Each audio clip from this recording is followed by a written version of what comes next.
I want to welcome everybody to our webinar, Ask the Experts About Garden Beans. 2021 is the year of the garden bean for National Garden Bureau. So we're putting some focus on this crop. And I think after today, we'll all be running out and planting our beans because we'll learn so much about our experts and we'll find out how easy they are to grow and how delicious they are to eat. So that's all good. I'm Diane Blazik. I'm the Executive Director of National Garden Bureau. I have with me today Gail Pabst helping me. So wave, Gail. Hello.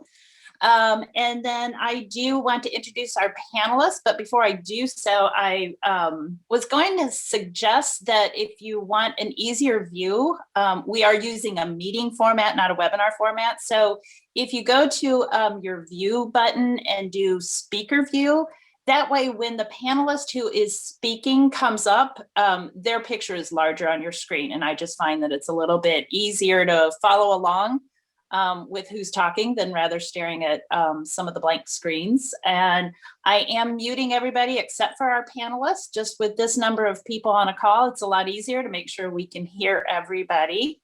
So now it's time to get started and introduce our panelist. First is Christine O'Loughlin. She is the trials manager from Harris Seeds. And guess what? She has a logo up there on her screen. So you know which one is Harris. And Christine is located in Rochester, New York.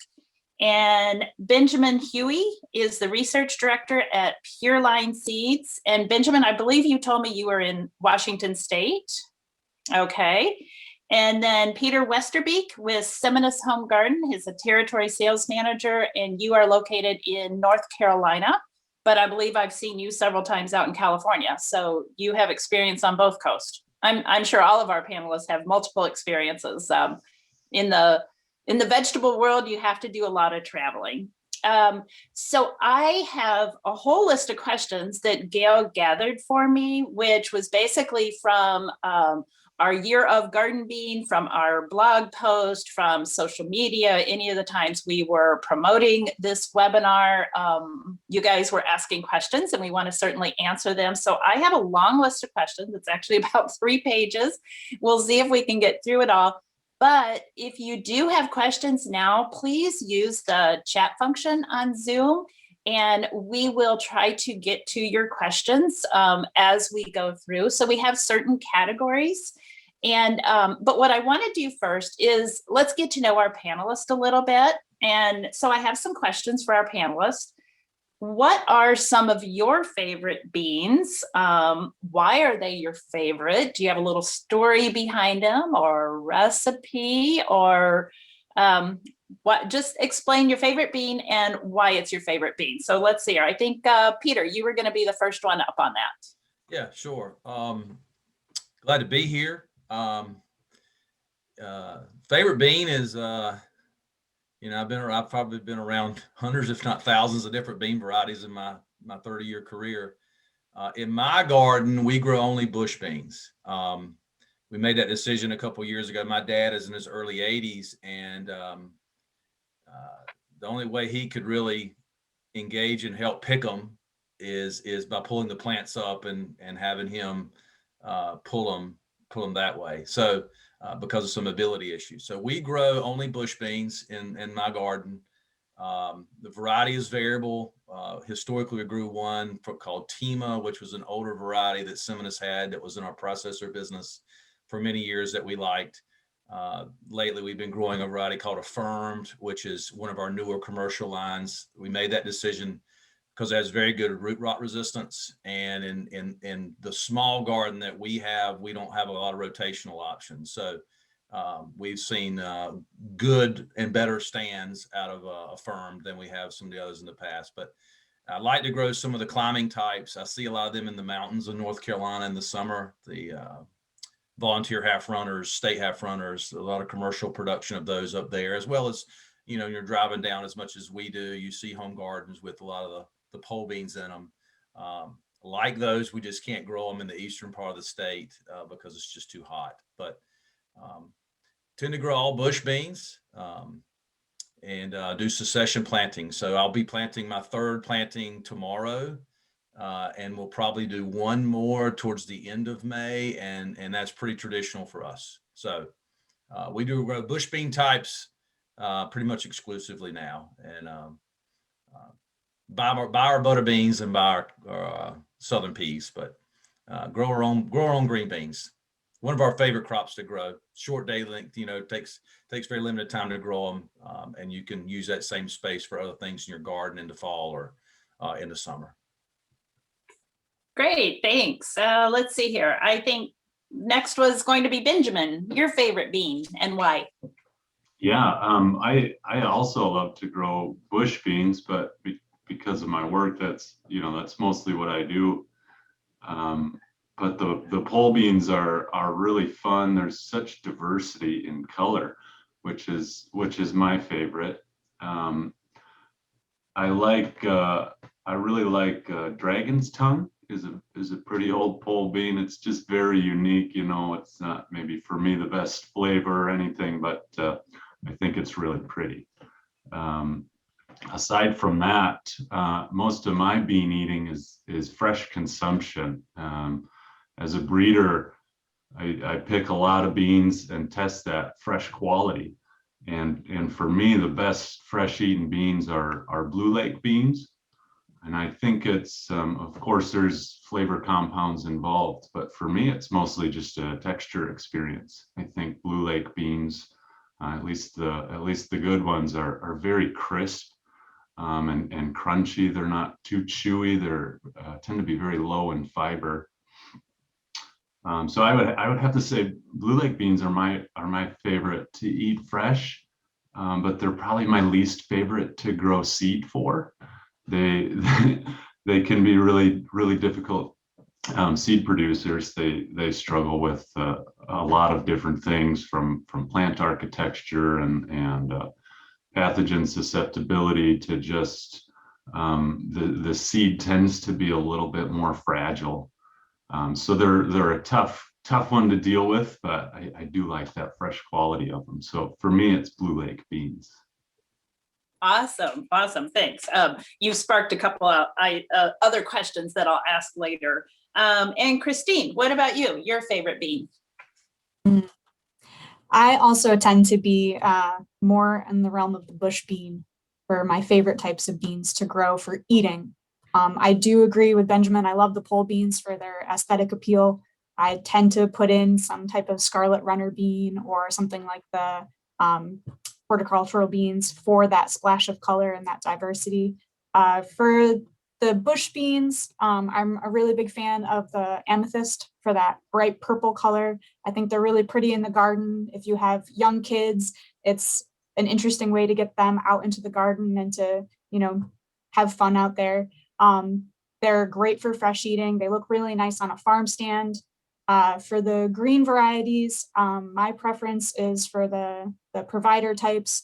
We also really like the Italian flat style beans in my family. So we tend to grow at least one or two varieties of those. The Navarro is really nice. It's got great flavor, and you get a continuous harvest throughout the season.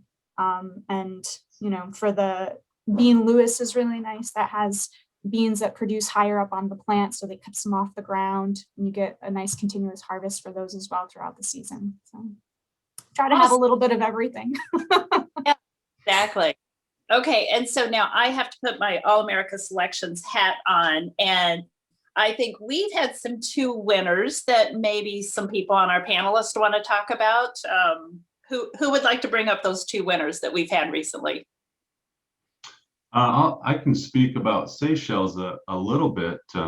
This bean is a All American Selections winner maybe 3 years ago or something like that. And this was actually bred in I believe the Netherlands. And the breeder sort of bred it in his backyard garden in the greenhouse, and he worked on it for a long career, and this was sort of what came out. Like Peter there, where I am in Washington, we have trouble with the pole beans producing well just because of the high heat, I think. But Seychelles seems to do really well in hoop houses and greenhouse settings. And I've seen it have really good success in the Midwest. It's a really nice refined bean, maybe a little bit skinnier than what you're used to, but it's nice and straight and high producing across the whole season. So yeah, Seychelles has been really good, and we've got another one coming very similar to it called Madagascar. So we're looking to see what exciting things people think of that one too. Nice, nice. And let's see, I think Christine, you were going to talk about Mascot? And I'm sure we'll circle back to these later on in the discussion as well. The Mascot is a bean that we've seen a pretty big jump in interest, especially in the last year with the pandemic. It's a dwarf style bean. It tends to stay around 16 to 18 inches tall and has a nice 6-inch long, medium green bean. It's great for container gardens, and especially for people who have limited garden space, this is a really wonderful option. It gives you, continuous harvest throughout the season. You can do multiple successions of plantings if you want, and you get a really nice crisp flavor from the beans. They tend to be a little bit thinner, but it's a wonderful option. Again, we've seen a huge jump in interest in the style bean. Excellent. Thank you for the AES plug. Several of you, in fact, maybe all three of you, have mentioned succession planting. And I think that that's one of the things that maybe the average home gardener, and definitely the newer home gardener, may not be aware of what succession planting is or how you should do it or why. Does somebody want to address that? I can speak to it. Beans have at least bush beans have a fairly narrow maturity window. Most of the varieties that are being grown are somewhere between, our breeder might disagree a little bit, but somewhere between 55 and 65 days. And while we like for them to have in the home garden setting some extended harvest, beans don't have a really large extended harvest window.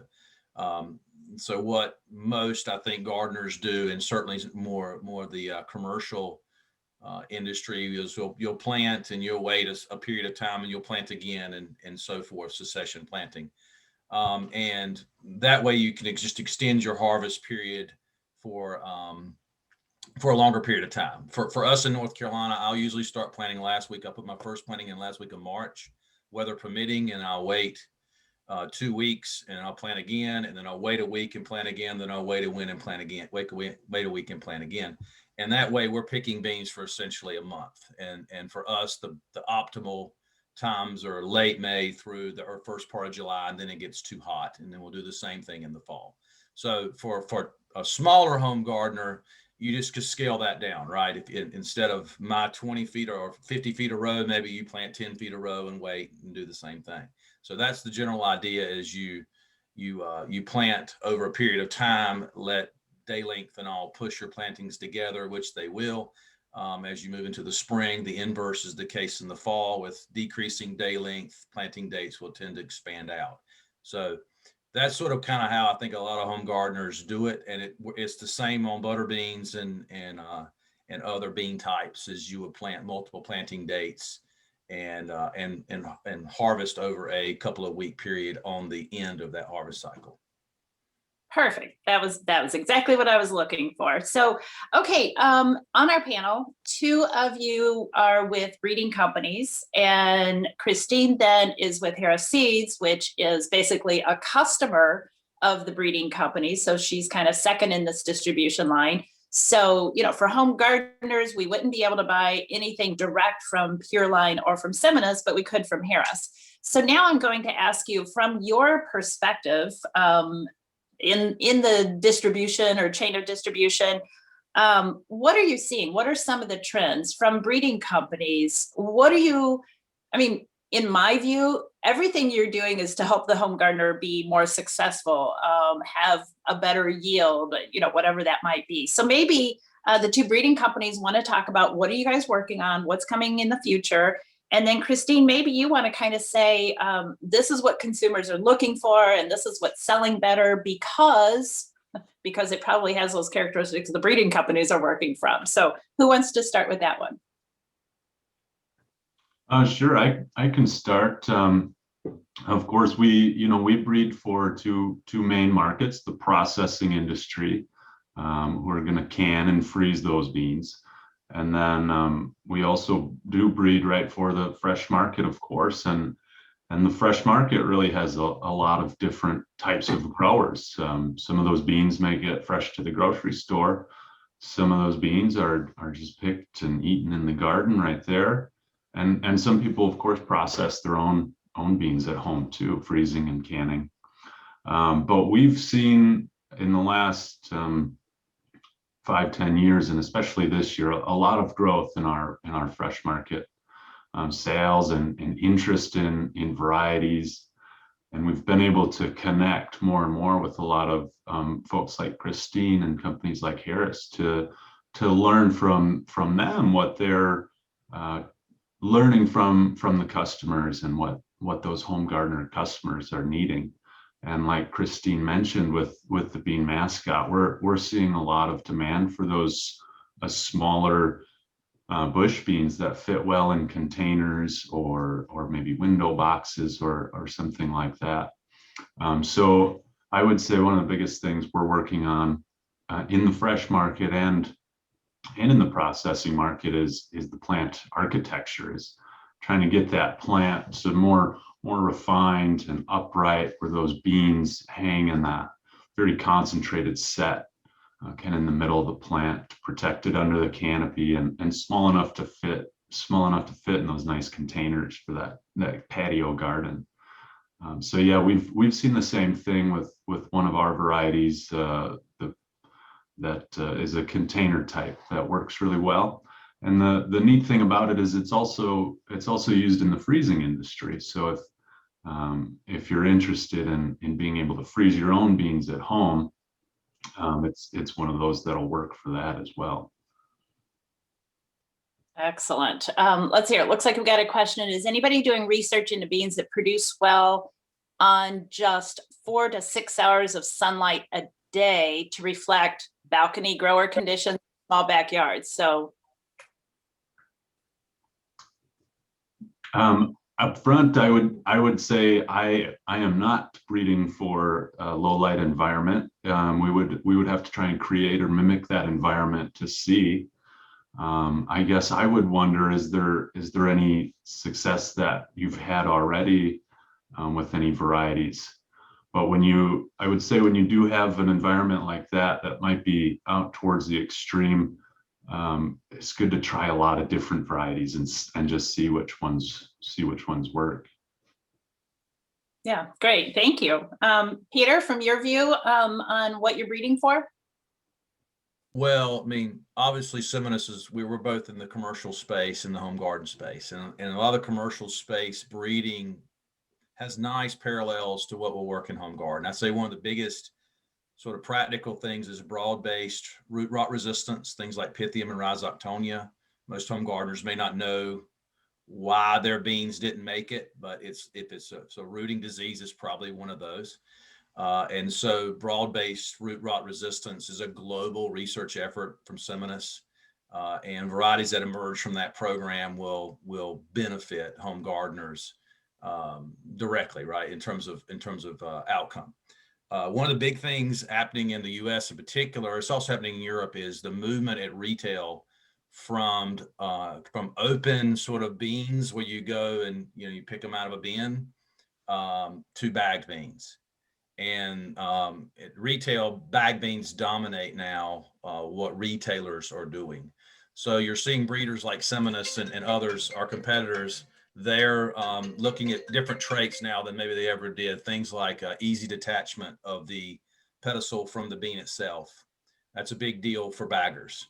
Less breakage, because in bagged beans, they want whole beans. Consumers expect to dump that bag out into the pot there and have a lot of whole beans, right? And so breakage is another thing we're looking at. Probably the biggest change in my career in green beans was the movement to dark color. So when I started in the late 80s, early 90s, most green bean varieties, both in home garden and in commercial space, were fairly light colored. Nowadays, pretty much darker is better.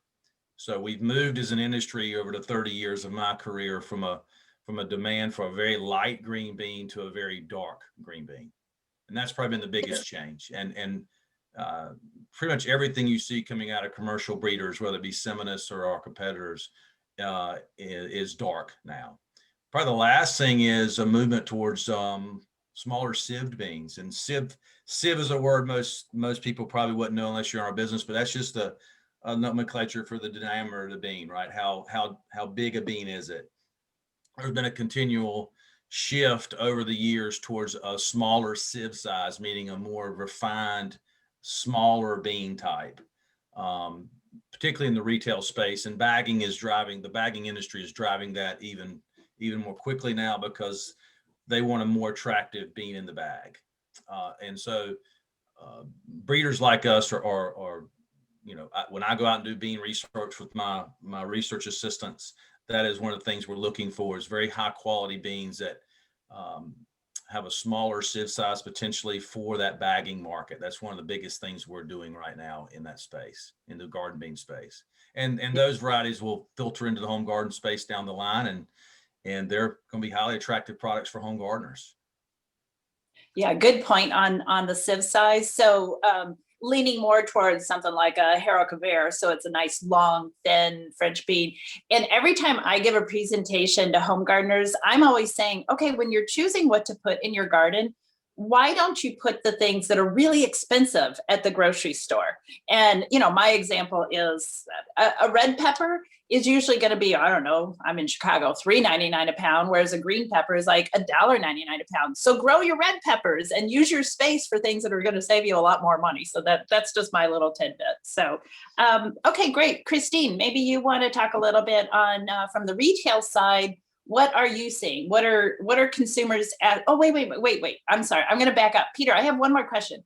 If it's a darker colored bean, does that mean it has more nutritional value?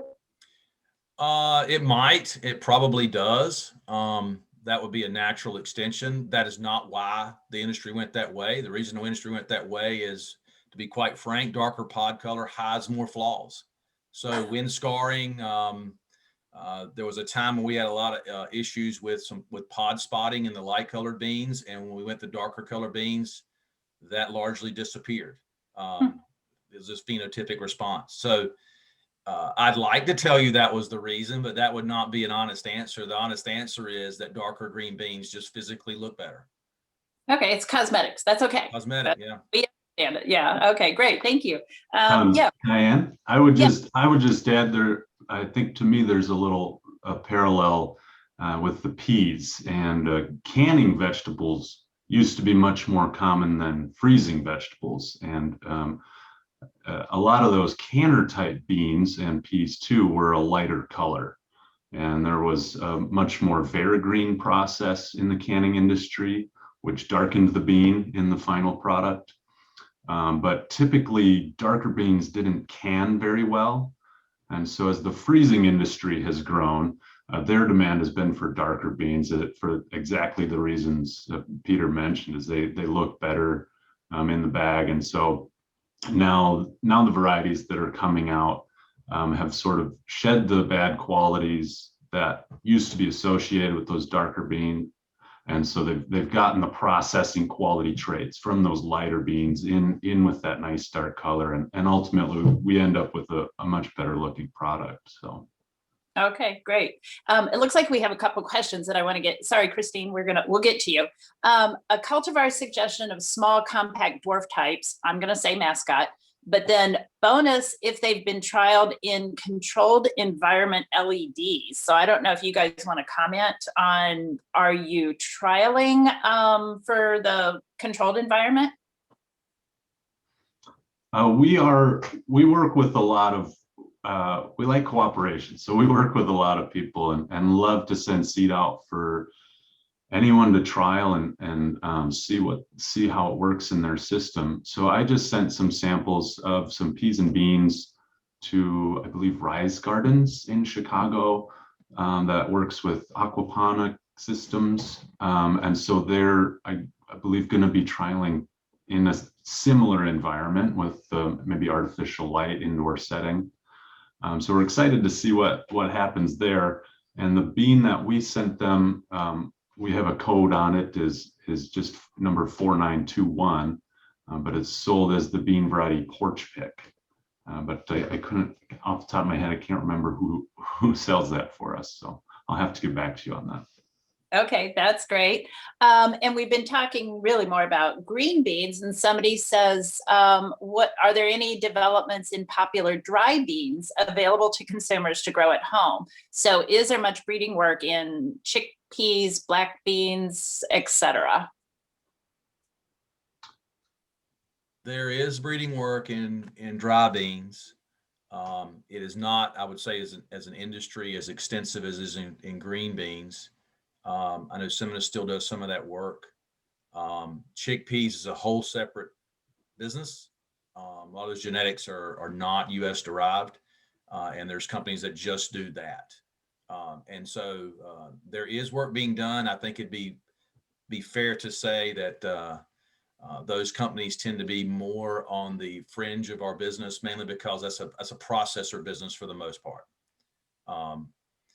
But yeah, there is some continual work being done on dry beans, and a lot of it's around disease efforts and better overall. That business is driven by fairly thin margins and how volume drives that business in terms of what's successful and what's not. So there is research being done there. It's not generally being done by your larger breeding companies, though. I would add that most of the dry bean breeders that I know work in the public sector in the Dakotas, and from what I've seen, they're working on a lot of architecture and root rot tolerance, getting a more upright plant, and maybe more plants per acre is a way to increase yield on dry beans. Chickpeas, same thing. Rebecca McGee in I believe with USDA out here in Washington, she works with like chickpeas and lentils.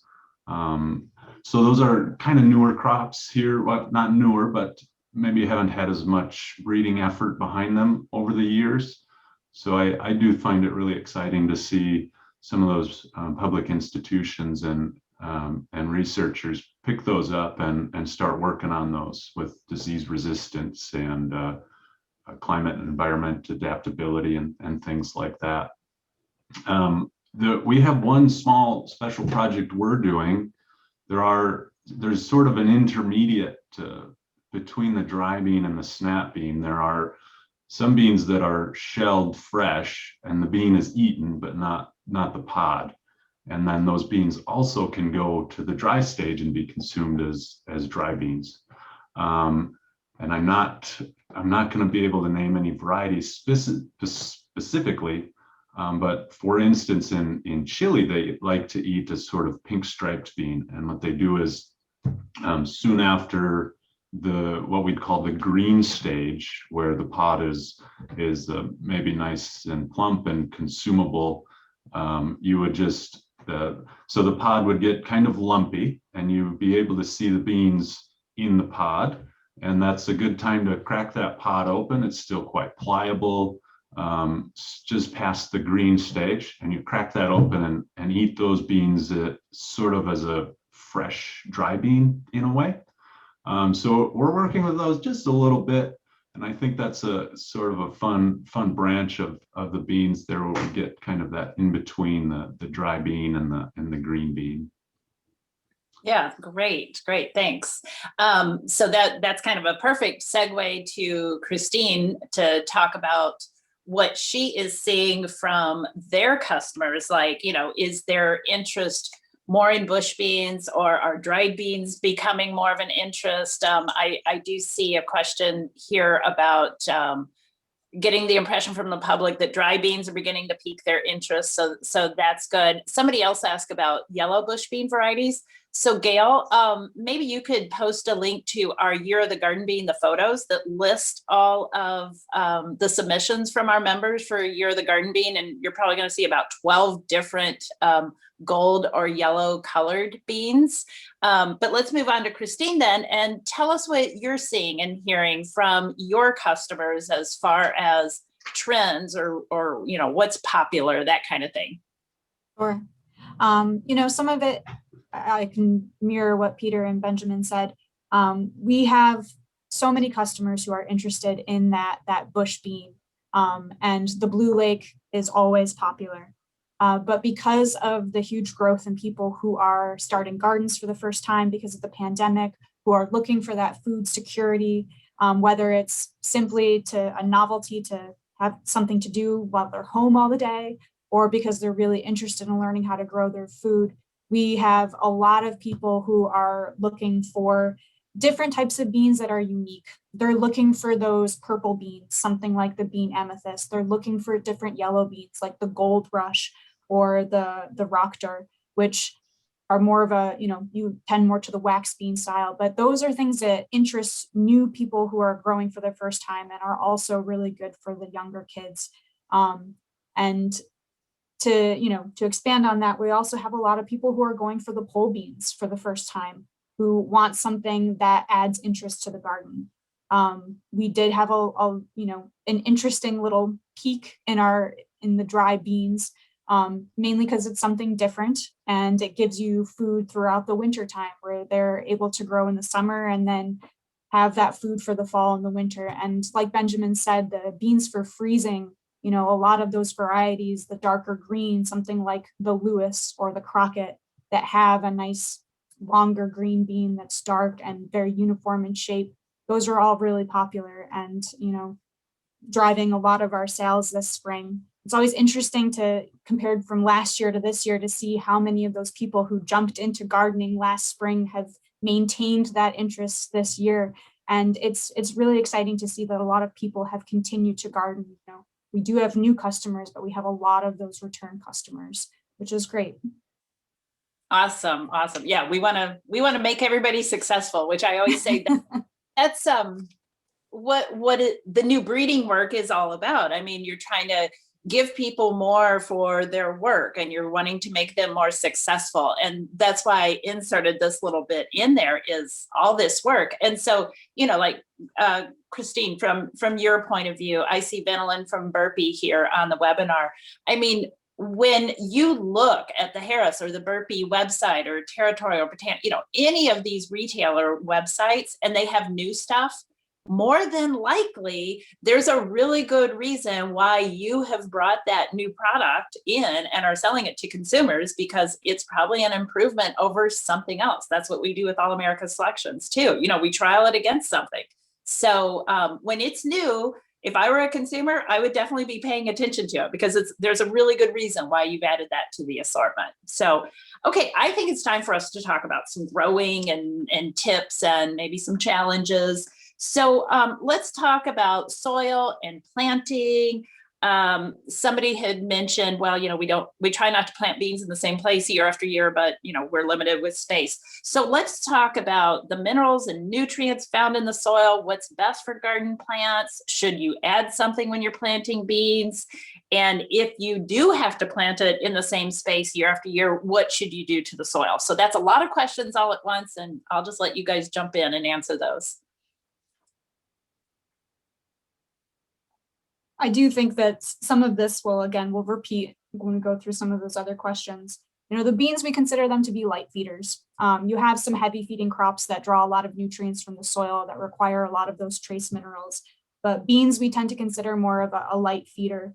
And you don't need to add a lot of nitrogen to the soil. They make their own nitrogen, which is a really great thing about the beans. And if you have those smaller gardens, and you don't have the ability to rotate through your spaces as easily, beans are a great thing that can pretty much follow or precede any type of crop except for the alliums. They don't love alliums. But if you have compost that you want to add to your soil, you don't need to go crazy. You can add a little bit of compost and mix that in lightly to the top couple inches of the soil. If you are going to add some type of fertilizer on top of that, I would stick with something that's more of like a 5-10-10 blend of the fertilizer, so you're not adding a lot of that nitrogen in excess.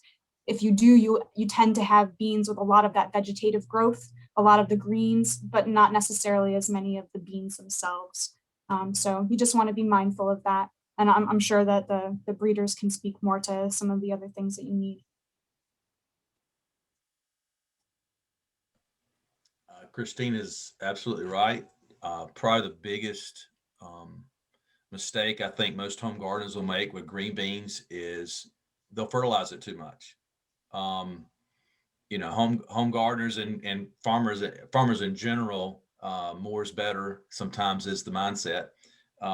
Green beans do not need much nitrogen, they don't need much fertilizer. They're a 60-day crop in most areas, and you'll do more harm by overfeeding them than you will underfeeding them.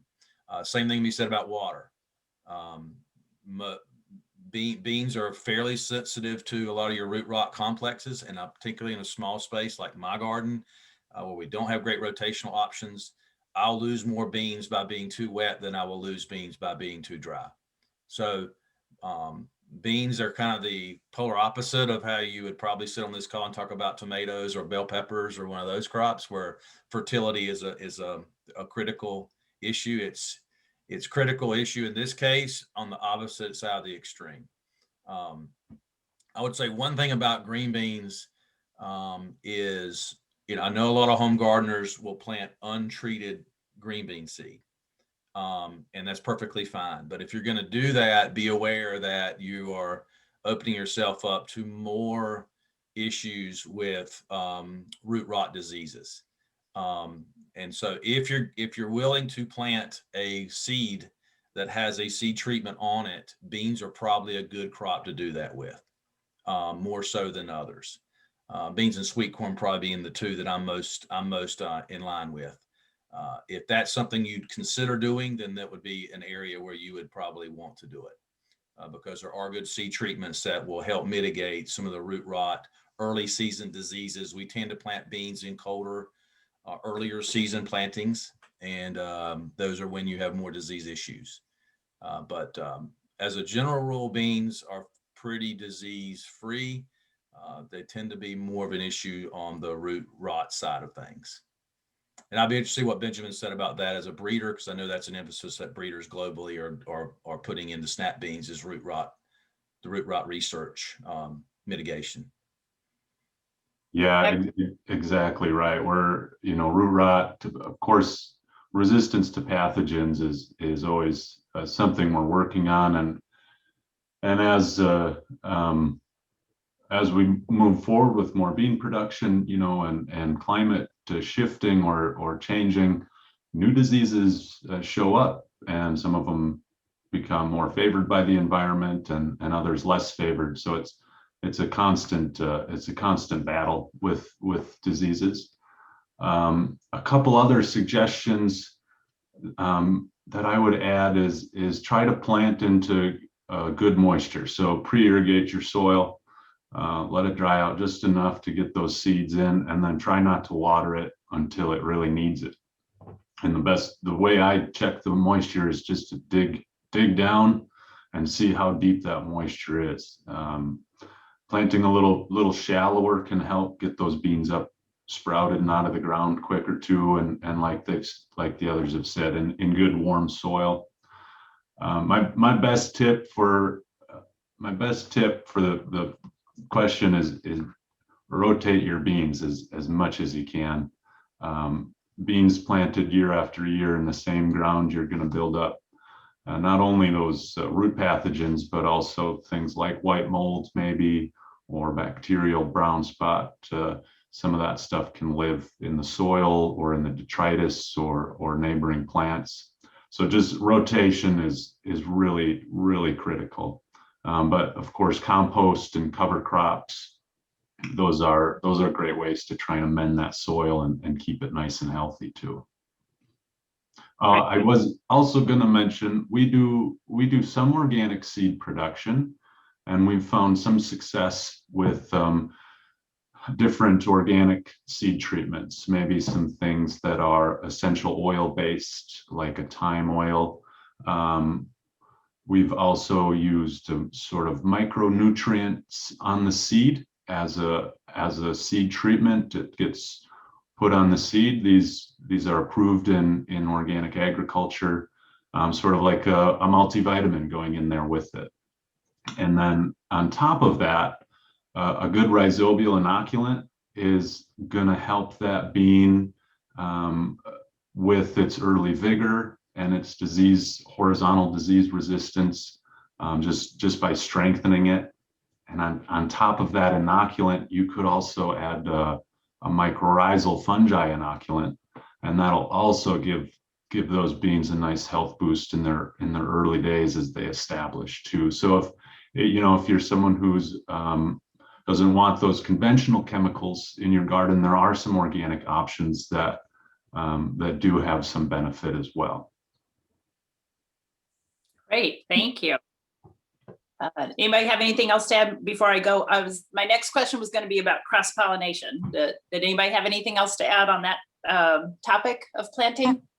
I might say, if you are concerned about your soil and you're worried about what type of soil you're working with and how healthy it is, doing a basic soil test and sending that off will give you a really good idea of what your soil has and what it's lacking in, and might help you to decide what you want to add to it prior to planting. Okay. And we do have a question. I think they're looking for clarification. So are the beans already treated when we purchase a pack of seeds? And I think the answer is, it depends. Depends, yep, on your source, and it'll be pretty evident they're treated or not. And it's required on the packaging. So the packaging will say if it's been treated, what it's been treated with, and you say it's evident because of the labeling or because of what the seed looks like? Well, it should be labeled. That's legally required, but also the seed will have depending on the seed treatment, a red or a blue or a purple. It'll be obvious that it's not an untreated seed. Yeah. Okay. And then one last question. Oh, sorry. Both in catalogs as well as online, any of the descriptions for the beans will indicate if it's treated or untreated and what that treatment is. Mm-hmm. Yeah, and that's regulated. So everybody who's selling seeds has to abide by that. If it's a nice, reputable company, we talk about that a lot. Our NGB readers are definitely following regulations, so we vet them. We know that they're good companies. Quick question about the soil: compact or loose? I mean, I think across the board, most of your crops want looser soil. If you are concerned, you don't have a tiller or anything like that, which is not necessary for all of your gardens. A simple broad forking prior to planting, so you're just loosening up that soil a little bit to allow the roots to penetrate more easily. Very basic, very easy. Good. Okay, so let's talk about companion planting, because we have several questions about that. For example, if you plant 2 or 3 types of climbing beans, will they cross-pollinate? Different varieties. I mean, if you plant a pole bean with a bush bean, what's going to happen? Will they cross-pollinate? And then let's also talk about the 3 sisters concept. So I'll toss it off to you guys to take that on. Well, sure. The 3 sisters of beans, gourds or squash, and corn is a great companion planting, because the corn gives you the structure, climbs nice and tall. The beans, typically you want to put a trellising bean in the system. That's kind of the point, is the corn serves as a trellis for those pole beans, or even the squash a little bit, but then generally the squash runs lower on the ground. So you sort of, with this system, build a sort of tiered garden where the squash is low, the beans are a little bit higher in the middle part of the corn, and the corn is much taller.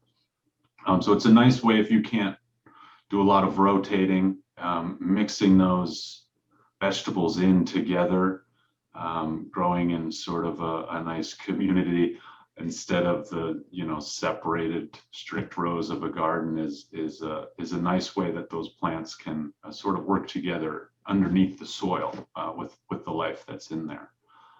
So a lot of plants have beneficial effects, or simply just do well together architecturally above the ground.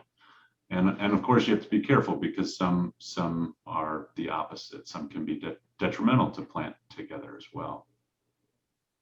And what are some of the detrimentals? I think allium. Yeah, that's one of the few things that beans don't necessarily like to be planted afterwards, is alliums. But apart from that, like Benjamin said, they structurally they mix well with a lot of other plants, and They're light feeders, so you can follow a heavy feeding crop, something like squash, which requires a lot more nutrients, or some of the brassicas that require more nutrients. They really do fine. And planting some of those stronger smelling herbs, things like summer savory, some things like thyme, sage, any of those have some type of beneficial impact with repelling some of those insect issues that you might have. You're not going to see, a complete eradication of those bugs, but there is some thought that the essential oils and that aroma effect of the stronger smelling herbs is helpful. And what about potatoes? Somebody asked specifically about potatoes with beans. Yes, I saw that question. The thing with the potatoes, potatoes can repel the bean beetles themselves and vice versa. Some believe that the beans will repel the potato beetles. So you might see a benefit from that, yes.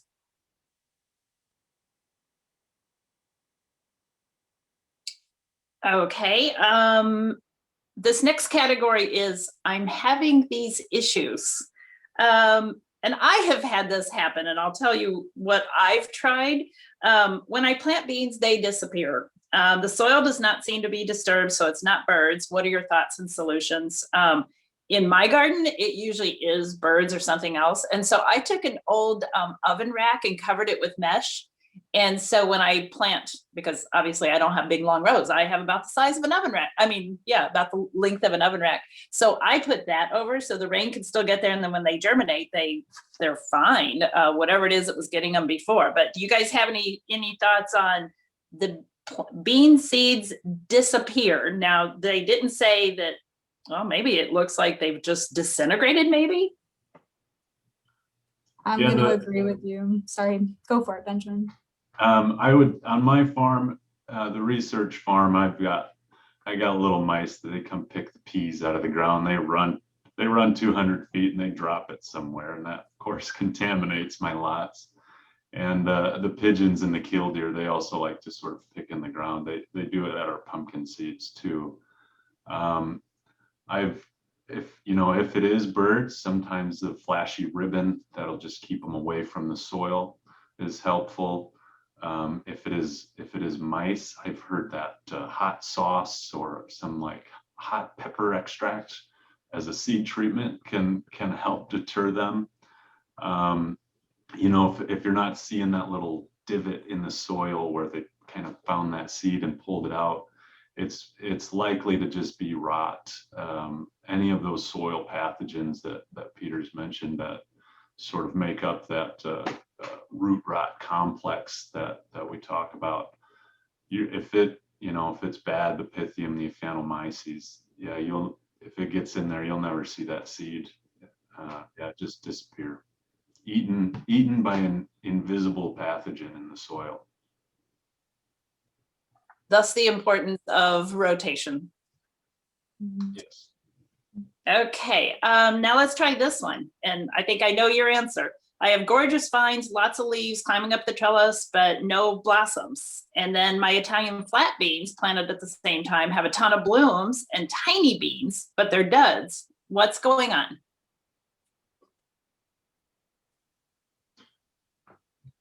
I have a few ideas if nobody's got anything. There's a lot of things that could do this. Some diseases can cause maybe this. It might be just the wrong variety for your location. It does sound to me like pollination is struggling in the one that is producing small beans, and that can be due to heat or too much humidity, maybe basically frying the pollen inside the flower. It's might be too long of a season bean especially if they're pole beans, very indeterminate, or possibly over fertilizing at the wrong time. If we're putting too much nitrogen on there, it's going to get nice and leafy, and it's going to keep getting nice and leafy, and you've got yourself a beautiful ornamental for the year. So the right nutrients at the right time is important. Generally, nitrogen's not needed on the beans. But any of those things could be happening. It'd be some more details on the environment might be helpful, but maybe it's just try a new variety. It might just be that variety doesn't work there.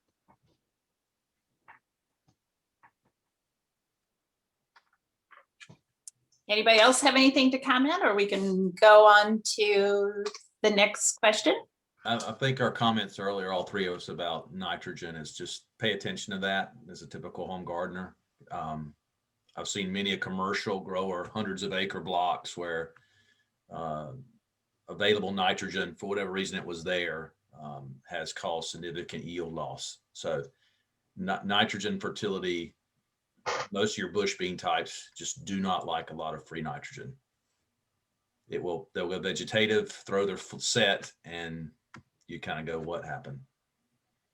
Yeah. Another thing is yellow leaves. Would that be caused by maybe too much water? I would say yellow leaves are like the first symptom of generally almost anything. You might have too much water. You might have too little water. You might have a soil pathogen that's depleting nutrients. You might have just depleted nutrients. You might need a little nitrogen. It could have a virus.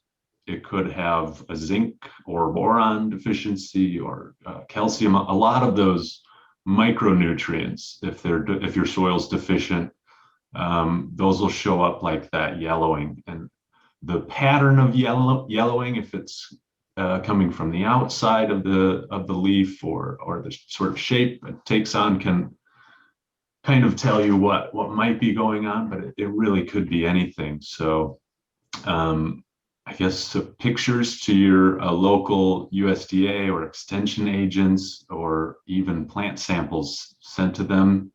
Usually your local public officials or researchers are willing to take those samples and look at them for you and diagnose it in the lab. And then once you get the answer as far as exactly what's going on, then you know how to address it. That's exactly what I was going to say. We get so many questions all the time at National Garden Bureau, phone calls and messages on our website, emails, etc. And it's almost impossible to answer questions unless you know some of the specific growing conditions and where they're located and the variety. So we always say, hey, go to your local extension agent. They know your climate. They're there to help and to serve. So yeah, you kind of read my mind, Benjamin. So yeah. When I don't know, that's who I call. Yeah. They're a wonderful resource, and they're always very helpful. Right. Yeah, that's what we have found too. So, 3 cheers for our extension agents. That's awesome. It looks like we have 5 minutes left, and I think we've kind of covered some of the issues which are varying. So maybe to close, let's talk a little bit about harvesting. And I know, it may be different by variety. Is there some sort of key? I mean, one time I went out there and I thought I was harvesting them at the right time, and they were all fibrous, so obviously I waited too long. So what's your recommendation on harvesting at the most optimal time? I would recommend pick them a little early as a general rule. The things you don't like about snap beans are all going to be more prevalent if you harvest them too late. So I'll tend to trend on the early side. Most of your commercial producers will tend to pick on the early side. They'll err at least in that direction, right? So, we always want to maximize yield, no matter whether you're a home gardener or commercial shipper, packer shipper, but that can get you in trouble at times. If you're heading into hot weather, pick early. If you're heading into wet weather, pick early. What we do a lot is I will pick what beans are ready and then pull the plant up a week later, and that's the way we do it, because we're planting bush beans and it's easier to get everything off the plant if you're not bending over picking it. So we will tend to pull the entire plant up. That's why we succession plant the way we do. Pull the whole plant up, harvest everything that's edible off, discard the plant, and that's our beans. Then the next week, hopefully, we're picking another row of beans. So that's what we do. For me, I know the bean was ready yesterday. So it's really easy to tell when you're just one day late. And so to Pete's point, just pick it early. If it feels like maybe it's a little too early, just go ahead and eat it. Of course, knowing the variety helps. Some are meant to get quite big, and that sort of can be peak flavor. And some are meant to stay small, the French beans, the fancy beans, so they're going to be skinny. You'll never see them. So size can't always indicate anything to you. I would say the first sign is a sort of lumpy pod where the flesh of internally starts to break down and sort of start to feed into the seed. And so you start to see the lumps of the seed in the pod. And that's basically when you know you're a day late. So yeah, just pick early is really the point, I think. Pick early and remember to pick so that they keep producing. Absolutely. Right. Yeah. Oh my goodness. Okay. I think we could probably go on like another hour, but we have 1 minute left. So I just want to thank everyone. Looks like, wait a minute, we got one more question. So let me see if we can get that answered. If we, how close can you plant heirloom varieties? I think I can answer that. Just pay attention to the package or the website, because it may be different for a bush or a pole, or depending on what it is. So my recommendation, again, when you're buying from a reputable seed retailer, go on their website, read all the instructions there, and look at the packet when it comes in. So I wouldn't want to give one broad answer. So if you're not saving seed, it doesn't matter. If you're harvesting that year and not saving seed, it doesn't matter. Yeah. okay. This is really exciting to me because I did see some questions come through about seed saving, and it looked like there was maybe someone growing a few varieties in the same garden. Beans are a self-pollinating species. So the flower actually pollinates itself while it's still closed. So wind isn't going to be blowing pollen around. The beans do outcross at a very low percentage, less than 1%, less than 0.1%, I believe. So that's going to be caused by bees. And so how close you can put them together right next to each other. And you're going to see some outcrossing at a very, very low rate if you have really high bee populations, especially something like a leafcutter bee. But generally, you don't really need any sort of separation. My beans, I have 1,000 in the field right now, different lines, and they're all a few feet apart. So you really shouldn't have to worry if you're doing some of your own seed saving. If you do get some of that outcrossing, wow, what exciting fun things you're going to see. So just go ahead and let it happen too. Just you're becoming a breeder. So That's how I got started. Yeah. Yeah. Okay, well, like I said, I think we could continue to go on, but we kind of promised that this would be a 1 hour webinar, and this is, it has been recorded, and we'll post it on our YouTube channel, and I'll send an email out to everybody who registered. So I really want to thank all of our panelists. The amount of knowledge that is in your brains is just amazing.